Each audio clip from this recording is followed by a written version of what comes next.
চলুন ফ্রিজ থেকে হাফ তরমুজটা আর 500 দুধটা বের করে দুধটা ফুটতে বসিয়ে দিয়ে তরমুজের কয়েকটা দানা ফেলে দিয়ে তরমুজটা পিস পিস করে কেটে তরমুজের পুরো শাঁসটাই বাটিটার মধ্যে ঢেলে নিয়েছিলাম।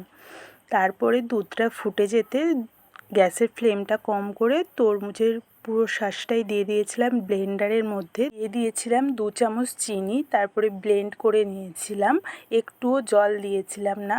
তারপরে দুধটা হয়ে যাওয়ার পরে আমি একটু গ্যাসের ফ্লেমটা বন্ধ করে দিয়ে ফোন এসে গিয়েছিল, ফোনে কথা বলতে গিয়ে দুধটা ক্ষীরের মতো হয়ে গিয়েছিল। দুধটা আর একটু লিকুইডই রাখলে ভালো হতো, তো আর কিছু করার নেই। ওই দুধটাই আমি মিশিয়ে তরমুজের হাফ খোলাটার মধ্যে ঢেলে দিয়েছিলাম, আর একটু বেশি ছিল বলে একটা কন্টেনারের মধ্যে ঢেলে ফ্রিজে রেখেছিলাম। প্রায় 2 দিনের মতো হয়ে গিয়েছিল, তাই প্রচণ্ড শক্ত হয়ে গেছিলো, এটা আমি কাটতেই পারছিলাম না। নানান রকমভাবে কাটার চেষ্টা করে আবার কিছুক্ষণ ওয়েট করে করে আমি কেটেছি। এটা প্রবলেমের জন্য 2 দিন ডিপ ফ্রিজে রাখার ফলে জিনিসটা এতটা জমে গিয়েছিল, তাই আমার কাটতে একটু প্রবলেম হয়েছিল।